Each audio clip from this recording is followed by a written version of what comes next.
वैश्वीकरण पाठ 6। लघु उत्तरीय प्रश्न। वैश्वीकरण से आप क्या समझते हैं? अंश।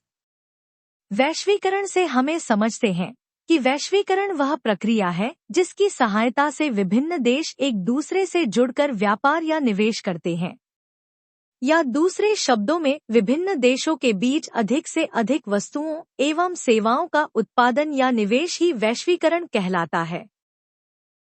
वैश्वीकरण गांव क्या है? अंश।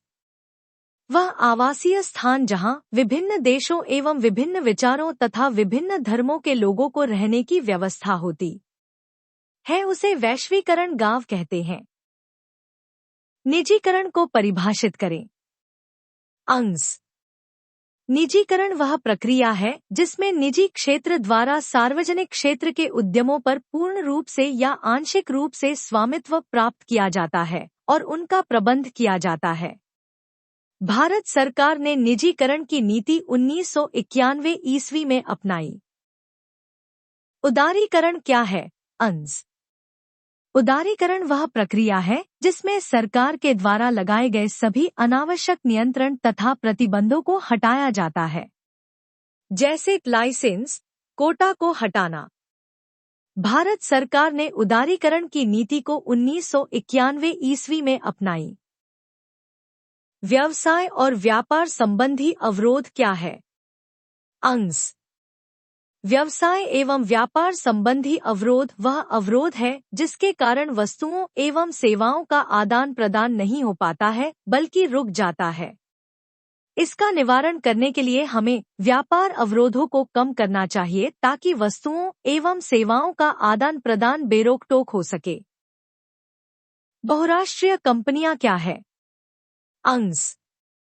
बहुराष्ट्रीय कंपनियां वह है जो एक से अधिक देशों में उत्पादन पर नियंत्रण एवं स्वामित्व रखता है, जैसे Ford Motors, Samsung, Coca Cola, Nokia, Tata Motors इत्यादि बहुराष्ट्रीय कंपनियां हैं। आउटसोर्सिंग क्या है? अंश। बहुराष्ट्रीय कंपनियां वस्तुओं एवं सेवाओं का उत्पादन विश्व स्तर पर ही कर रही है और इससे ज्यादा लाभ होता है। बहुराष्ट्रीय कंपनियों की एक अनोखी पद्धति है जिसे आउटसोर्सिंग कहते हैं। विश्व व्यापार संगठन क्या है? जब, कब और क्यों स्थापित की गई? अंश। विश्व व्यापार संगठन एक अंतर्राष्ट्रीय संगठन है।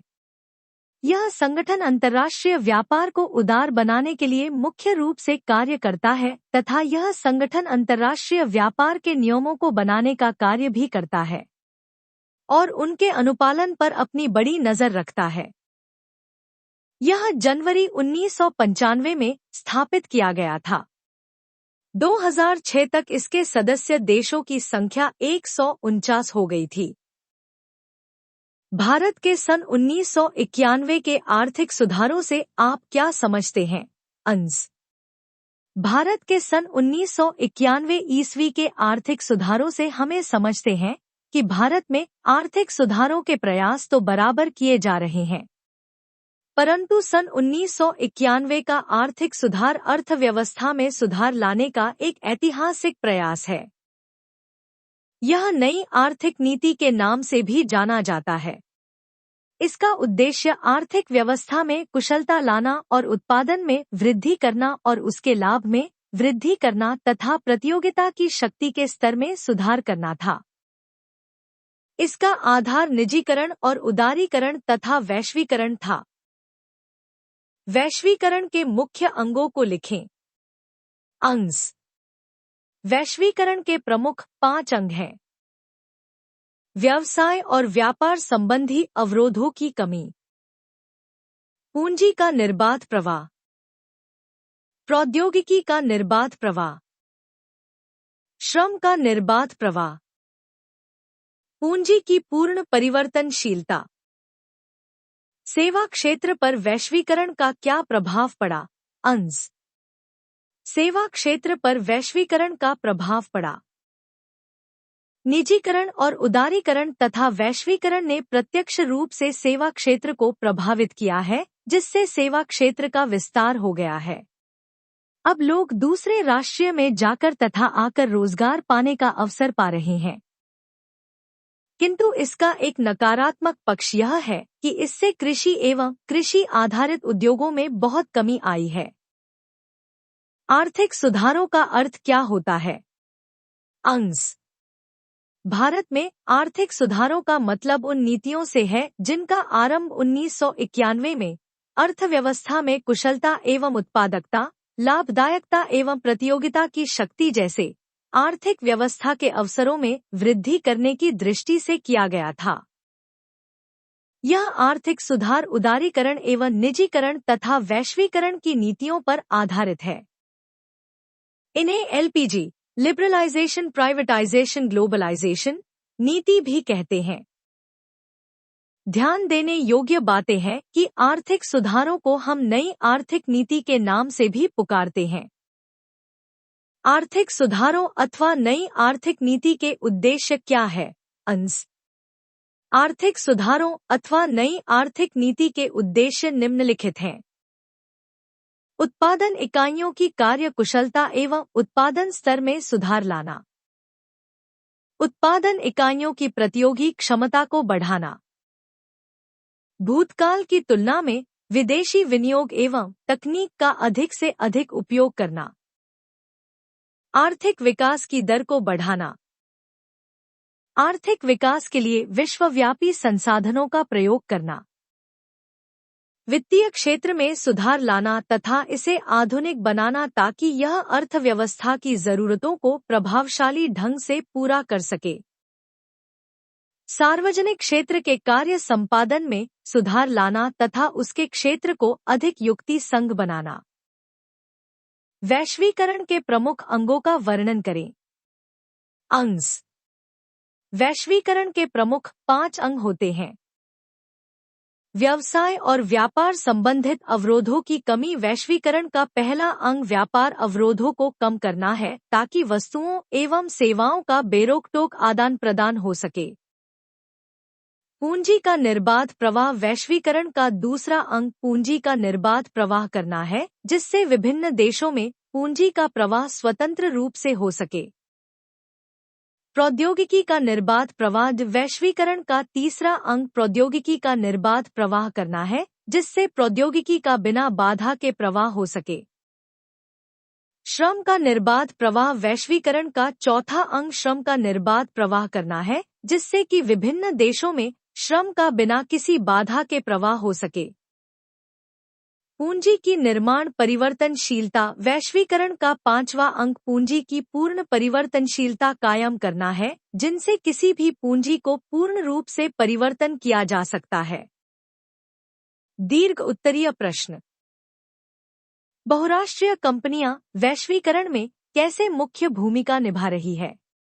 अंश। बहुराष्ट्रीय कंपनियां वैश्वीकरण में निम्न प्रकार से मुख्य भूमिका निभा रही है।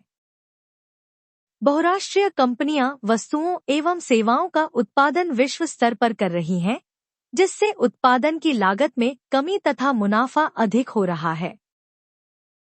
बहुराष्ट्रीय कंपनियां नियमित सेवाएं अपनी कंपनियों के बजाय आउटसोर्सिंग से उठा रहे हैं। उनका उपयोग विश्व स्तर पर हो रहा है, इसलिए पूरे विश्व के उत्पादन को एक दूसरे से जोड़ने का काम उनके द्वारा ही किया जा रहा है। बहुराष्ट्रीय कंपनियां स्थानीय कंपनियों को खरीदकर उत्पादन का प्रयास करती हैं। कभी-कभी बहुराष्ट्रीय कंपनियां अन्य देशों की स्थानीय कंपनियों के साथ संयुक्त रूप से उत्पादन के लिए पूंजी भी उपलब्ध कराती है। बड़ी बहुराष्ट्रीय कंपनियां माल के उत्पादन के लिए छोटे उत्पादकों का सहारा लेते हैं। बहुराष्ट्रीय कंपनियां वस्त्र, खेल के सामान, खिलौने आदि का उत्पादन बड़ी मात्रा में छोटे उत्पादकों द्वारा करवाते हैं तथा इन्हें अपने ब्रांड का नाम देकर दुनिया को बेच देते हैं। इस प्रकार बहुराष्ट्रीय कंपनियों दूर दूर स्थानों तक फैली हुई है। भिन्न भिन्न कार्यों के लिए अलग अलग स्थानों का चयन करके बहुराष्ट्रीय कंपनी अपने लागत मूल्य को काफी हद तक कम करने में सफल होती जा रही है। इस प्रकार से बहुराष्ट्रीय कंपनियां अपना कारोबार चलाते हैं और लाभ उठाते हैं तथा बहुराष्ट्रीय कंपनियां वैश्वीकरण में अपनी महत्वपूर्ण भूमिका निभाते हैं। वैश्वीकरण का बिहार पर क्या प्रभाव पड़ा बताएं। या बिहार में वैश्वीकरण के सकारात्मक प्रभावों का वर्णन करें। अंश बिहार पर वैश्वीकरण का सकारात्मक एवं नकारात्मक दोनों प्रकार के प्रभाव पड़े हैं। वैश्वीकरण के सकारात्मक प्रभाव निम्नलिखित हैं। वैश्वीकरण के बाद बिहार में कृषि उत्पादन में काफी वृद्धि हुई। यही कारण था कि 2009 में वर्षा कम होने के बावजूद भी कृषि उद्योग में की कमी नहीं हुई। वैश्वीकरण के कारण अपने राज्य से निर्यात की मात्रा में काफी वृद्धि हुई है। वैश्वीकरण के कारण यहां विदेशी प्रत्यक्ष रूप से व्यवसाय करने लगे हैं। वैश्वीकरण के कारण राज्य की कुल आय तथा प्रति व्यक्ति आय में बहुत वृद्धि हुई है। वैश्वीकरण के बाद राज्य में निर्धनता में कमी आई है। वैश्वीकरण के कारण ही विभिन्न कंपनियों के मोबाइल फोन, जूते, रेडीमेड वस्त्र आदि उपलब्ध हो गए हैं। वैश्वीकरण के फलस्वरूप ही रोजगार के अवसरों में वृद्धि हुई है। वैश्वीकरण के कारण ही नए नए राष्ट्रीय बैंक एवं बीमा कंपनियां भी आई है। वैश्वीकरण के नकारात्मक प्रभाव निम्नलिखित हैं। वैश्वीकरण से कृषि आधारित उद्योगों की वृद्धि हुई परंतु कुटीर एवं लघु उद्योग का विकास रुक गया। वैश्वीकरण के फलस्वरूप देश के अन्य राज्यों में आधारभूत संरचना के कम विकास के कारण कम निवेश होने लगा। बिहार में वैश्वीकरण का रोजगार पर विपरीत प्रभाव पड़ा। भारत में वैश्वीकरण क्यों आवश्यक है, इसका वर्णन करें। अंश भारत में वैश्वीकरण की आवश्यकता निम्नलिखित है। विकास की वर्तमान स्थिति में भारत के उद्योग एवं व्यापार को नई प्रौद्योगिकी और ज्ञान की अति आवश्यकता है। इसके साथ ही जनसंख्या एवं क्षेत्रफल की दृष्टि से भारत एक बड़ा देश है, जिसके कारण उत्पादन के सस्ते साधनों की उपलब्धता होने के कारण यहाँ बड़े पैमाने पर उत्पादन किया जा सकता है, जिसके लिए वैश्वीकरण आवश्यक है। विश्व का बड़ा उपभोक्ता बाजार होने के कारण दुनिया के सभी देशों की निगाह पर भारत ही है। ऐसी स्थिति में देश में आधुनिक तकनीकी ज्ञान एवं पूंजी को आकर्षित करने के लिए वैश्वीकरण आवश्यक है। विश्व बाजार में मानव पूंजी और उत्पादित वस्तुओं को भेजने के लिए वैश्वीकरण अति आवश्यक है। भारत में वैश्वीकरण के पक्ष में तर्क दें। अंश भारत में वैश्वीकरण के पक्ष में निम्नलिखित तर्क दिया जा सकता है। प्रत्यक्ष विदेशी निवेश का प्रोत्साहन। वैश्वीकरण से प्रत्यक्ष रूप से विदेशी निवेश को बढ़ावा मिलने से भारत जैसे विकासशील देश को पूंजी की प्राप्ति हो जाएगी। प्रतियोगी शक्ति में वृद्धि। वैश्वीकरण की नीति के फल स्वरूप भारत जैसे विकासशील देशों की प्रतियोगी शक्ति में वृद्धि होगी और अर्थव्यवस्था का विकास हो सकेगा। नई प्रौद्योगिकी के प्रयोग में सहायक। वैश्वीकरण से भारत जैसे विकासशील देशों को नई प्रौद्योगिकी की प्राप्ति हो जाएगी।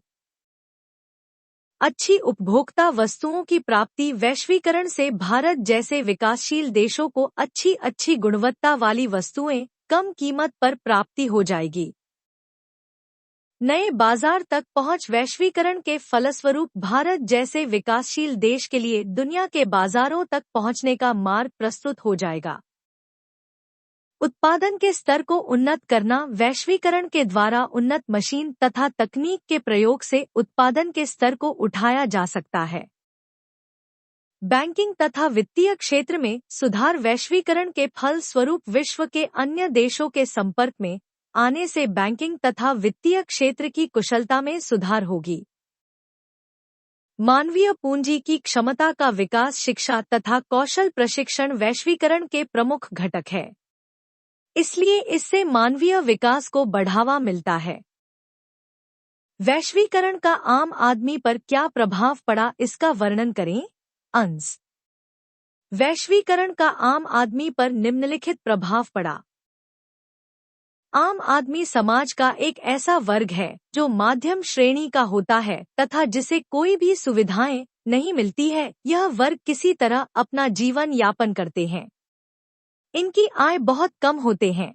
इसलिए वैश्वीकरण का प्रभाव आम आदमी पर लाभकारी और अहितकारी दोनों प्रकार से पड़ा है। लाभकारी प्रभाव। वैश्वीकरण का आम आदमी पर लाभकारी प्रभाव निम्नलिखित पड़ा। उपभोक्ता के आधुनिक संसाधनों की उपलब्धता। वैश्वीकरण के कारण दुनिया के सभी देशों का उच्चतम उत्पादन आम लोगों के लिए उपलब्ध हो गया। अब कई ब्रांड की वस्तुएं आम आदमियों तक पहुंचने लगी। रोजगार की बढ़ी हुई संभावना। वैश्वीकरण ने औद्योगिक प्रसार को बढ़ावा दिया, जिसके परिणाम स्वरूप रोजगार के नए नए क्षेत्र खुलने लगे और लोगों को रोजगार मिलने लगा। आधुनिक तकनीकी की उपलब्धता। वैश्वीकरण के फल स्वरूप देशों को एक नई एवं आधुनिक तकनीक मिलने लगी और लोगों को उसकी जानकारी होने लगी। अहितकारी प्रभाव। वैश्वीकरण ने आम लोगों पर बुरा प्रभाव भी डाला, जिसमें बेरोजगारी बढ़ने की आशा होने लगी। इसलिए मध्यम एवं छोटे उत्पादकों के कठिनाइयां बढ़ गई और कृषि एवं ग्रामीण क्षेत्र में संकट की संभावना बढ़ गई। वैश्वीकरण को प्रभावित करने वाले कारकों का वर्णन करें, अथवा वैश्वीकरण को संभव बनाने वाले कारकों का वर्णन करें। अंश। वैश्वीकरण को प्रभावित करने वाले कारक निम्नलिखित हैं। प्रौद्योगिकी में प्रगति। प्रौद्योगिकी के मामले में हमने काफी विकास किया है। प्रौद्योगिकी में तीव्र उन्नति वह मुख्य कारक है जिसने वैश्वीकरण की प्रक्रिया को प्रेरित किया है। आज हम ऐसे प्रौद्योगिकी के युग में जा रहे हैं जहां समय के साथ स्थान की दूरियां सिमट गई है और दुनिया एक वैश्विक गांव बन गई है।